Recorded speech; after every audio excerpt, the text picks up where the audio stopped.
As Abominações de Yondo. Por Clark Ashton Smith.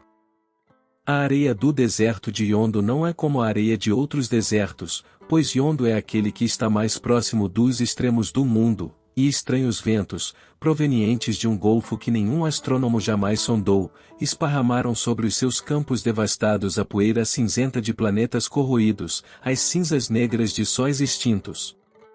As montanhas escuras e ovaladas que se elevam de sua superfície escavada, rugosa, não lhe pertencem de todo, pois algumas são asteroides caídos, meio sepultos na areia abismal.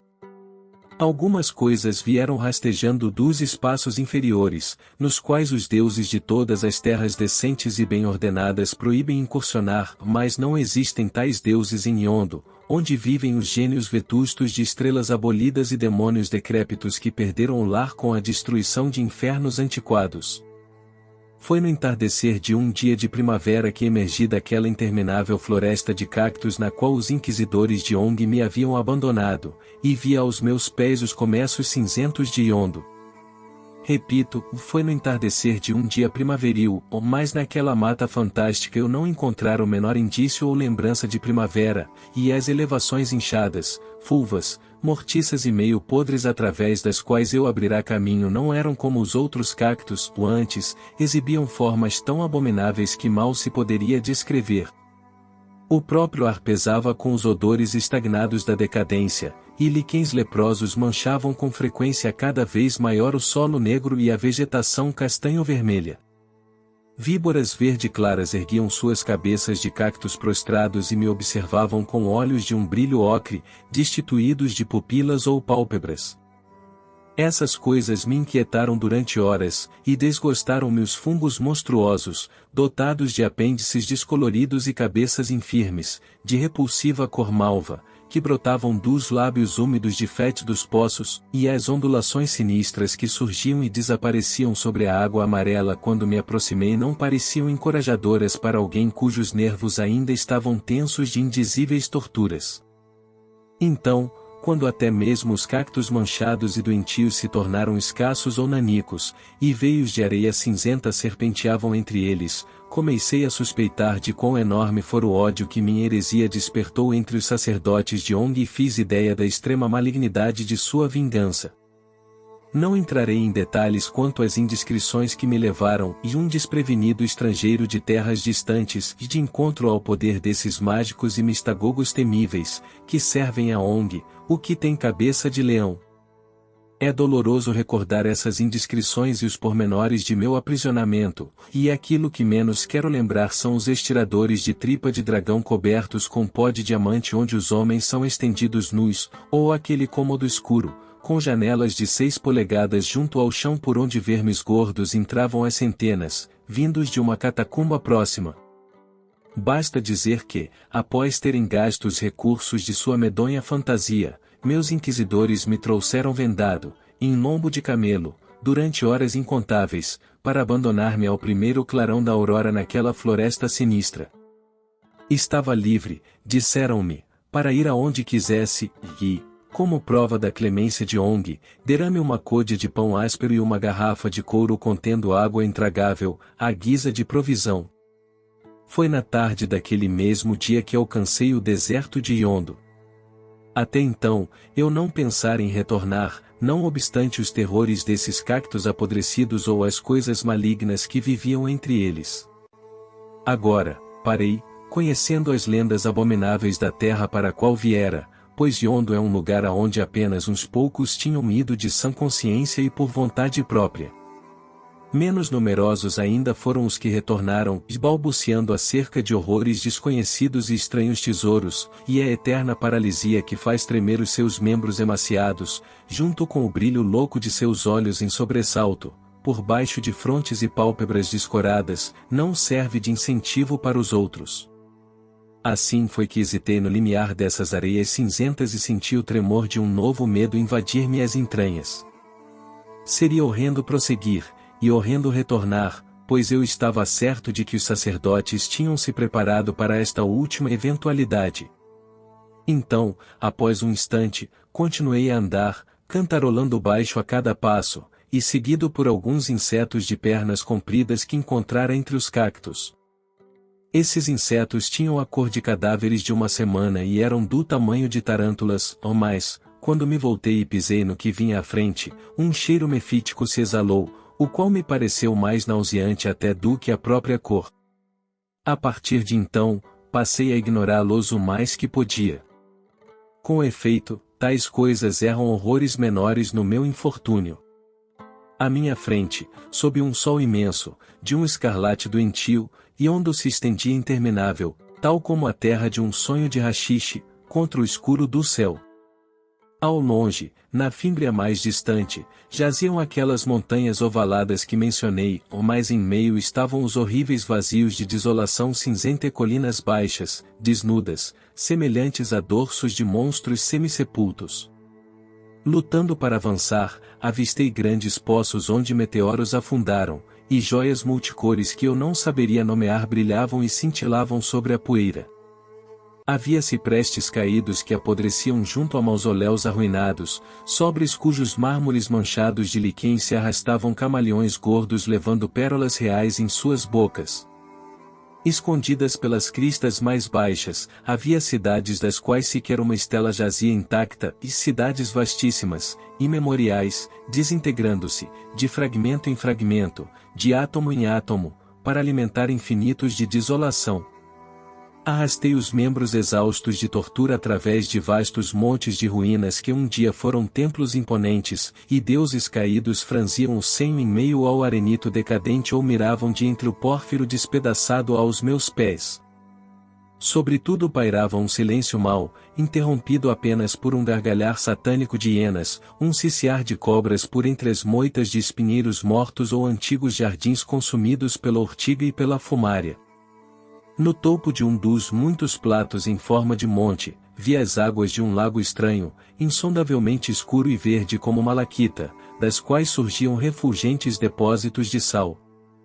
Essas águas estavam muito abaixo de mim, numa abertura em forma de xícara, mas quase junto aos meus pés, sobre as encostas gastas pelas águas, havia montes daquele sal antigo, e compreendi que o lago nada mais era que os resíduos amargos e escassos de algum mar.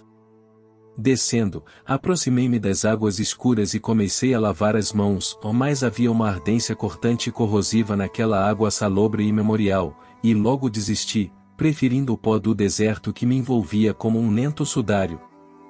Decidi descansar por um momento, e a fome forçou-me a consumir parte da ração minguada e risível que os sacerdotes me deram. Era minha intenção prosseguir, se minhas forças o permitissem, e alcançar as terras ao norte de Yondo. Essas terras são desoladas, por certo, mas sua desolação é de um tipo mais comum do que aquela de Yondo, e sabe-se que certas tribos de nômades as visitavam ocasionalmente. Se a fortuna me favorecesse, eu poderia juntar-me a uma dessas tribos. A ração escassa me reanimou, e, pela primeira vez em semanas das quais eu perderá a noção, ouvi o sussurro de uma débil esperança. Os insetos de cor cadavérica há muito deixaram de me seguir, e depois deles, a despeito do silêncio sepulcral e tétrico e dos montes de poeira de ruínas intemporais, eu nada encontrei que fosse tão horrível. Comecei a pensar que os terrores de Yondo tinham sido exagerados. Foi então que ouvi uma risota diabólica na colina acima. O som começou com uma subitaneidade aguda que me estarreceu para além de qualquer razão e continuou, indefinidamente, sem jamais variar numa nota sequer, tal como o riso de um demônio idiotizado. Voltei-me e vi a boca de uma caverna escura denteada de estalactites verdes, que eu não percebera antes. O som parecia vir de dentro da caverna. Com uma atenção medrosa, olhei através da abertura negra. O riso tornou-se mais alto, mas por um instante nada vi. Finalmente, percebi um fulgor esbranquiçado na escuridão e então, com a velocidade de um pesadelo, uma coisa monstruosa emergiu. Seu corpo era pálido, sem pelos, em forma de ovo e volumoso como o de uma cabra prenha, e esse corpo era amparado por 9 pernas trêmulas, com muitas junções, como as pernas de uma aranha descomunal. A criatura passou por mim, correndo até a margem da água, e vi que não havia olhos em sua face estranhamente oblíqua, ou mais duas orelhas compridas, em forma de facas, se elevavam de sua cabeça, e um focinho fino, rugoso, pendia sobre a boca, cujos lábios flácidos, abertos naquele gargalhar eterno, deixavam ver fileiras de dentes de morcego. Bebeu da água amarga, ácida, e então, satisfeita a sede, voltou-se e pareceu notar minha presença, porquanto o focinho rugoso se ergueu e apontou em minha direção, farejando alto. Se a criatura fugiria ou se intentava atacar-me nunca saberei, pois, sem poder suportar por mais tempo essa visão, pus-me a correr, as pernas tremendo, por entre as grandes elevações e as grandes jazidas de sal à margem do lago. Totalmente sem fôlego, parei afinal e vi que não fora seguido. Sentei-me, ainda tremendo, à sombra de uma elevação, mas apenas para obter um breve descanso, pois aí começou a segunda dessas aventuras bizarras que me obrigaram a crer em todas as lendas insanas que ouvirá. Mais estarrecedor do que aquela risota diabólica foi o grito que ecoou junto ao meu cotovelo, surgido da areia salina, e o grito de uma mulher possuída por uma agonia atroz ou atacada por demônios. Voltando-me, deparei-me com uma verdadeira Vênus, de uma brancura perfeita, mas imersa até o umbigo na areia. Seus olhos, arregalados de terror, imploravam-me e suas mãos de lótus se estendiam num gesto de súplica. Saltei para junto dela, e toquei uma estátua de mármore, cujas pálpebras esculpidas estavam imersas num sonho enigmático de ciclos extintos e cujas mãos estavam enterradas junto com a graça perdida dos quadris e das coxas. Novamente fugi, tomado pelo terror, e novamente ouvi o grito de uma mulher em agonia. Mas desta vez não me voltei para ver os olhos e as mãos suplicantes. Subindo a longa encosta ao norte daquele lago maldito, tropeçando em meio às elevações de basalto e às arestas cortantes, recobertas por metais esverdeados, avançando por entre poços de sal ou sobre terraços esculpidos pelas águas evanescentes em éons ancestrais, fugi como um homem foge de um sonho sinistro a outro sonho numa noite demoníaca. Às vezes, soava um sussurro frio junto à minha orelha, que não era causado pelos ventos da fuga, e, olhando para trás, enquanto alcançava um dos terraços mais elevados, percebi uma sombra singular que corria no mesmo ritmo que a minha. Essa sombra não era a sombra de um homem, nem de um macaco, nem de nenhum animal conhecido, a cabeça era grotesca e alongada demais, o corpo demasiadamente arqueado, e eu não pude determinar se a sombra tinha 5 pernas ou se o que me pareceu ser a quinta era apenas uma cauda. O terror me restituiu as forças, e só quando alcancei o topo da colina é que tive coragem de olhar para trás outra vez. Mas a sombra fantástica ainda me seguia passo a passo, e agora me chegava um odor curioso e nauseante, medonho como o odor de morcegos que tivessem pendido num matadouro em meio a montes de podridão. Corri por léguas, enquanto o sol vermelho se punha lá adiante, por sobre as montanhas dos asteroides, a oeste, ou mais, embora tivesse o comprimento da minha, a estranha sombra mantinha sempre a mesma distância atrás de mim. 1 hora antes do pôr do sol, cheguei a um círculo de pequenos pilares que jaziam miraculosamente intactos em meio a ruínas que eram como uma vasta pilha de cacos. Ao passar por entre os pilares, ouvi um gemido, tal como o gemido de um animal feroz, entre a raiva e o medo, e vi que a sombra não me seguirá para dentro do círculo. Parei e aguardei, conjeturando ter encontrado um santuário onde meu indesejável acompanhante não se atreveria a penetrar, o que a ação da sombra confirmou, pois a coisa hesitou e então correu em volta do círculo, parando às vezes entre 2 pilares, e por fim, sem deixar de gemer, fugiu e desapareceu no deserto, no rumo do sol poente. Durante meia hora, não ousei me mexer, e então, a iminência da noite, com todas as suas promessas de renovado terror, forçou-me a prosseguir desesperadamente em direção ao norte, pois agora eu estava bem no coração de Yondo, onde poderiam habitar demônios ou fantasmas que talvez não respeitassem o santuário das colunas intactas. Agora, enquanto eu avançava, a luz do sol mudava estranhamente, pois o globo vermelho próximo ao horizonte irregular afundava e ardia num cinturão de névoa miasmática, onde a poeira erguida de todos os templos e necrópolis destroçados de Yondo se misturava aos vapores aziagos que subiam para o céu, exalando de enormes golfos negros que jaziam para além da orla mais extrema do mundo. A essa luz, a vasta desolação, as montanhas redondas, as colinas serpenteantes, as cidades perdidas eram banhadas num escarlate fantasmal e escuro.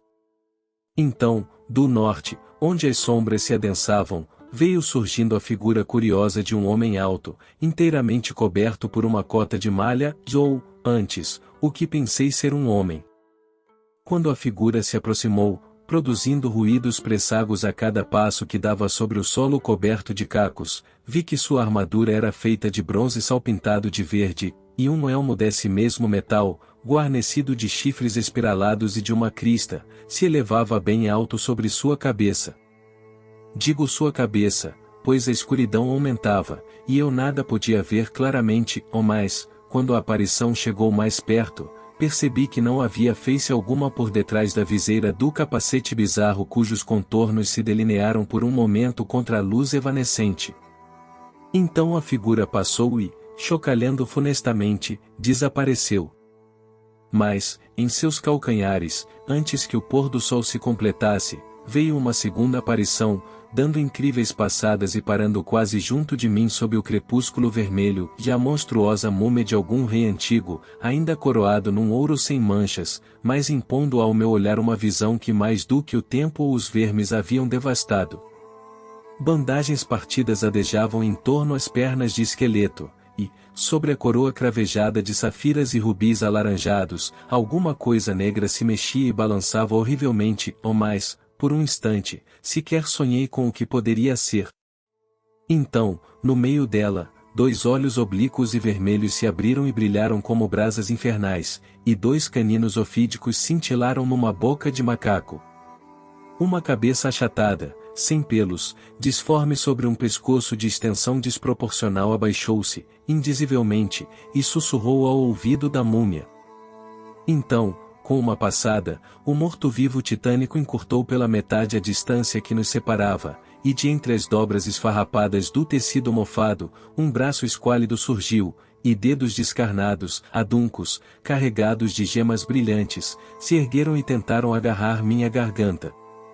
De volta através de éons de loucura e terror, num voo precipitado, vertical, corri e me afastei desses dedos que se erguiam sempre atrás de mim na escuridão, de volta para sempre, sem pensar, sem hesitar, de volta a todas as abominações porque passará, de volta, no espesso crepúsculo, às ruínas fragmentadas, inomináveis, ao lago assombrado, à floresta dos cactos malignos, e aos inquisidores cruéis e cínicos de Ong, que aguardavam o meu retorno.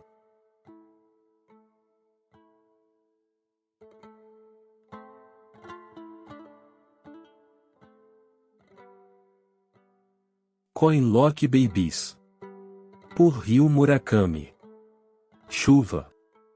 O homem da meteorologia disse ontem que a temporada de chuvas tinha acabado, mas ainda está tão úmido que não dá para ficar de janela fechada sem embaçá-las. Minha avó dizia que só havia 2 coisas na vida em que você podia acreditar: o homem do tempo da NHK e o dicionário inglês-japonês Sanseido. Isso e aquelas placas nas jaulas dos Old Ueno, e talvez os árbitros de beisebol do colégio. Minha avó se formou na universidade nos anos 20, quando quase ninguém de onde eu vim ia para a escola. Merda! Olha o imbecil que tentou me cortar, e ela era uma garota esperta, e malditos vidros embaçados, caramba, me desculpe madame pelos meus modos, mas que faculdade você frequentou? Aposto que foi de música. Anemônio ignorou e o homem continuou falando e xingando os outros motoristas. Ela tinha feito sinal para o táxi na frente do atacado de carnes, onde todas aquelas enormes peças congeladas de carne eram carregadas para dentro dos caminhões. Foi azar, ela descobriu ao entrar no interior do táxi, que o motorista era um pouco amigável demais. Sabe como eu sei reconhecer estudantes de música? O jeito deles denuncia, luz de ombros fortes são pianistas, pescoços finos são cantores, violinistas têm calosidades no queixo e os celistas têm pernas em arco. Sou bom, não sou. Pode apostar que não sou um motorista qualquer. Sempre tive o dom para perceber coisas, e meus amigos dizem que é uma vergonha eu perder meu tempo neste trabalho. Eles dizem que eu podia ser um escritor ou capitão de barco. Capitão de barco, e isso é que é trabalho. Tem que ser bom para controlar sua tripulação ou pode ter problemas, e tem que ser bom. Senhorita? Senhorita? Tá dormindo? Pessoas conversam o tempo todo, Anemone pensou. Eles chegam e começam a falar com você no trem, na fila, no cinema, na lanchonete ou no supermercado, e se você responder, aí é que está perdido, não param mais de falar. Imbecis sorridentes, se oferecem para carregar suas malas ou pagar um copo de café, e então vocês se tornam imediatamente melhores amigos. Parecem perigosos, todos estes faladores patológicos. Anemone tinha lido sobre um caso de um homem que tentou escapar de um e foi esfaqueado nas costas. Cansaço, né? Deixa você maluco, droga de garoa. É ruim para os limpadores e pior para os motoristas. Mal dá para enxergar, a gente fica cego, né? É, cego, e você é bem calada, madame. Para onde quer ir mesmo? Você é tão calada que eu acabei esquecendo totalmente, não é brincadeira não lembro mesmo. Vamos lá, madame, me dá uma chance. Pediu olhando para trás, para Anemone. Ele secou as palmas das mãos nas calças e ela abriu a janela um pouco, apenas para entrar ar. Um cheiro quente de concreto úmido flutuou pelo carro, o cheiro da noite. É sério, precisa me falar, para onde vamos? Eu não consigo me lembrar. O motorista parou o carro bem no meio da pista e ligou o alerta. Buzinas foram ouvidas no trânsito atrás. Daikanyama murmurou Anemone. O rosto do homem relaxou. Certo. Daikanyama então, Avenida Yamate. Só fugiu da minha cabeça por um minuto, e senhorita, me desculpe por falar, mas você não é como a maioria das moças. Neste tipo de trabalho eu aprendo muito sobre as pessoas. Devo pegar umas 50 todo dia, estou lhe dizendo, você é um pouquinho diferente, no bom sentido é claro. Por exemplo, se pego uma jovem senhora, ela ao menos conversa um pouquinho, diz olá, estas coisas, e acho que o que eu quero dizer é que uma jovem comum tem educação, como quando eu disse para você, alguns minutos atrás, que estava chovendo, lembro que o odômetro marcava 70.092 km e o taxímetro 1.780 ienes, e bem, uma garota normalmente diria algo como, sim, certamente ou, a temporada de chuvas já deveria ter acabado ou algo assim. Pessoas sempre falam do tempo para começar uma conversa, são boas maneiras. Sabe, sou um cara fácil de lidar em geral. Tenho lá minhas broncas, mas tenho a mente bem aberta, e mais eu preciso dizer que você é a porra da madame mais calada que já encontrei. Merda, este trânsito. Devagar pra caramba e ainda por cima chove. E um passageiro mal-humorado e quieto. Isso é o que eu ganho por ser um sujeito legal.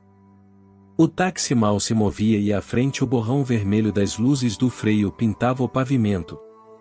Sem mais nada o que fazer, o motorista estudava o perfil de Anemone pelo retrovisor, enquanto as luzes dos carros seu rosto pálido, com sombras manchando olhos e bochechas. Ali a estrada começava a descer para uma parte de Tóquio popularmente chamada de Toxiton, cidade tóxica, uma área contaminada, bem no centro da cidade.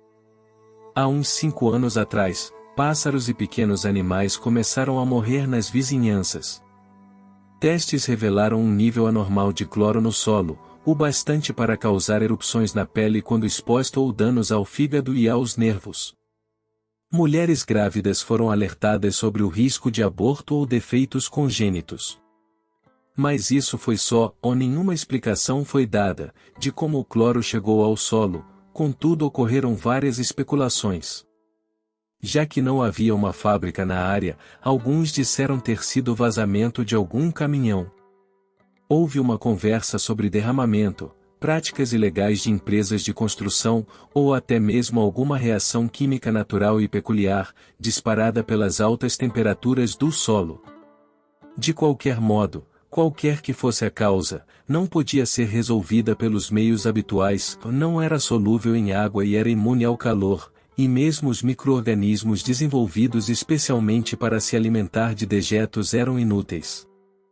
Ao final, o Departamento de Saúde Pública obteve subsídios para realocar os habitantes e toda daquela área foi isolada. O chão foi coberto de cimento, o perímetro cercado por arame farpado e guaritas de segurança.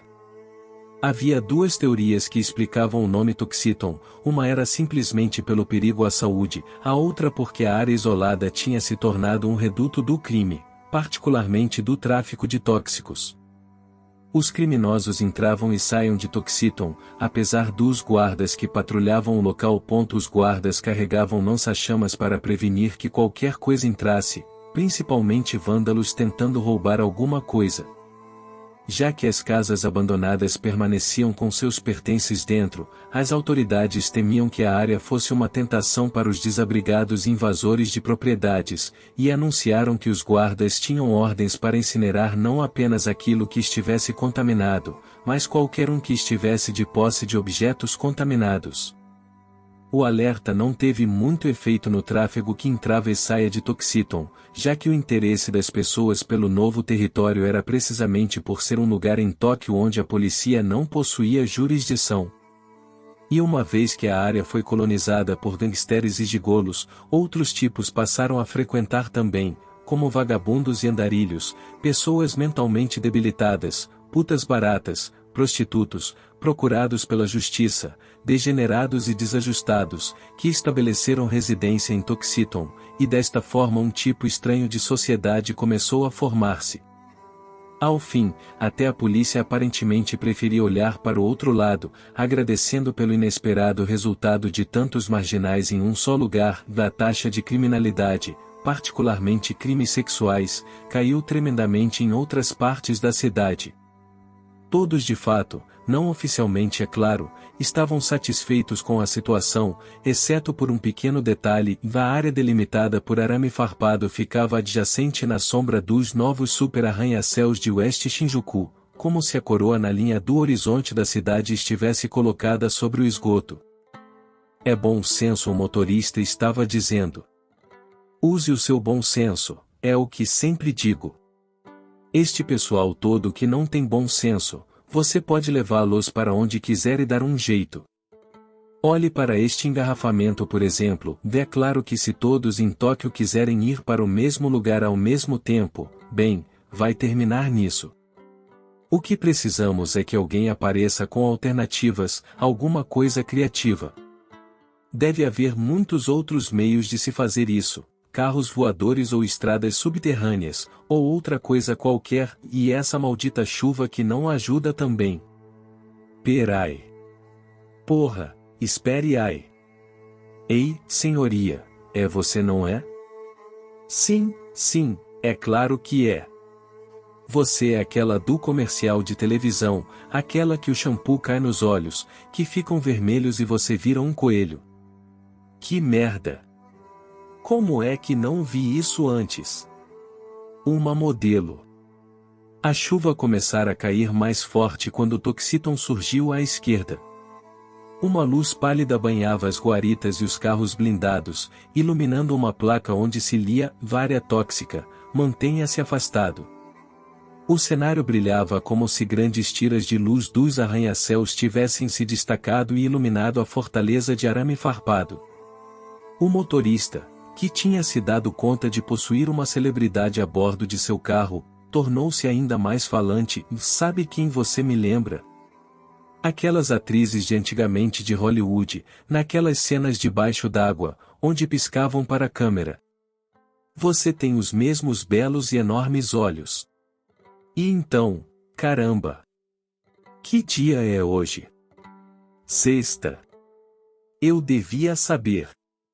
Semana passada uma vidente leu minha sorte e disse que sexta eu encontraria uma pessoa que mudaria minha vida, alguém que mudaria meu futuro. É você. Hoje. E com certeza você tem cara de quem pode mudar a sorte de um cara. Que rosto! E que olhos! Como os olhos daquela boneca de plástico que minha irmã pequena brincava, que podia beber leite de verdade. Você tem arco-íris em suas pálpebras, você sabe? É bonita mesmo, todas aquelas cores nos seus olhos e desculpe se estou falando loucuras, mas você tem um rosto que faz um cara ficar maluco e mais todo mundo deve dizer isso pra você. Em algum lugar atrás deles uma buzina soou por longo tempo como se disparasse, e muitos motoristas estavam tentando ver o que acontecerá. Alguém gritava, "Quieto seu babaca", e que ecoou através da chuva.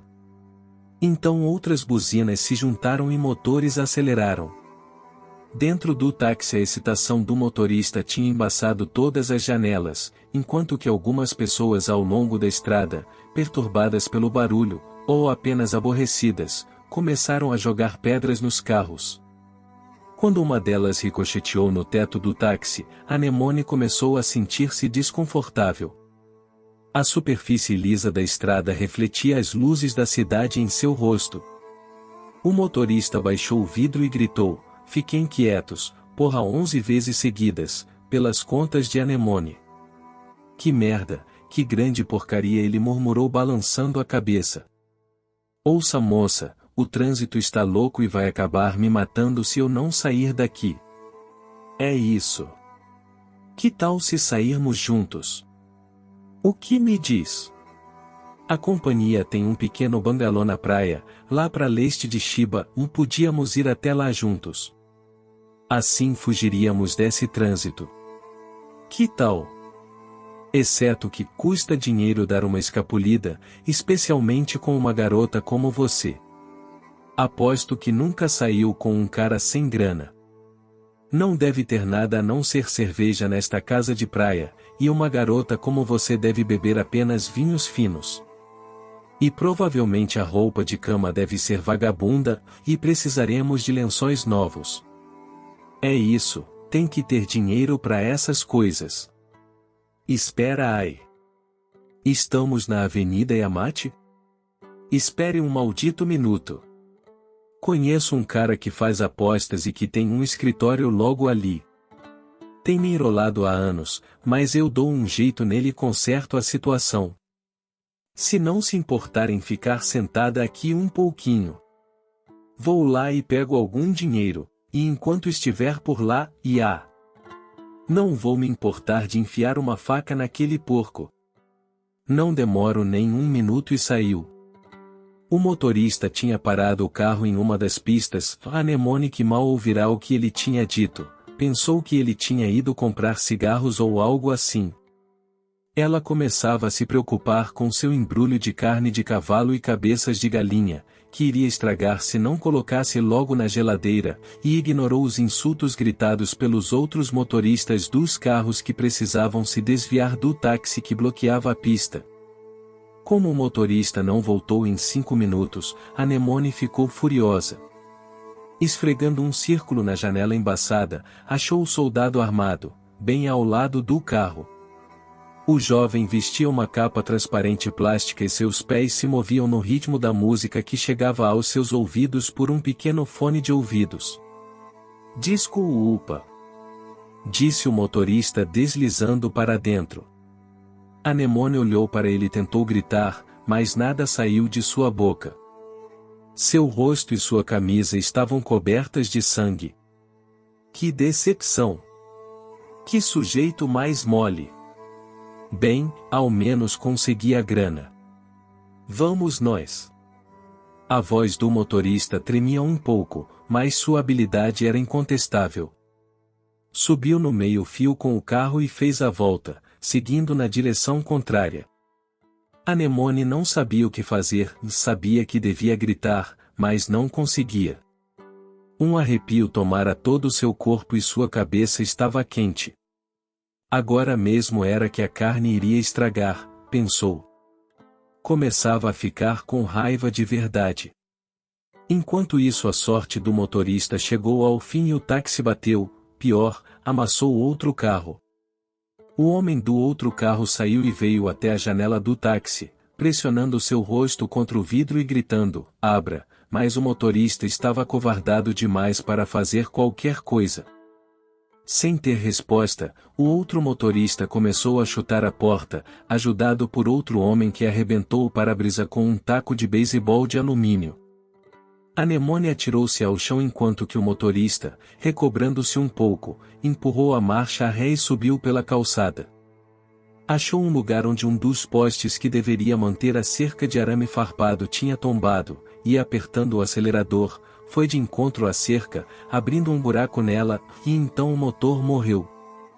Neste instante um holofote entrou em ação e um facho de luz potente caiu sobre o carro. Uma sirene disparou e o soldado com fones de ouvido pulou de seu posto e veio correndo com a arma apontada. Assim que outros 2 guardas em uniformes brancos saíram do carro blindado, o motorista conseguiu fazer o motor pegar e engatou uma marcha. Os guardas, como advertência, mostraram seus lança-chamas, mas antes que pudessem abrir fogo, o táxi atravessou a cerca e desapareceu em Tuxeton.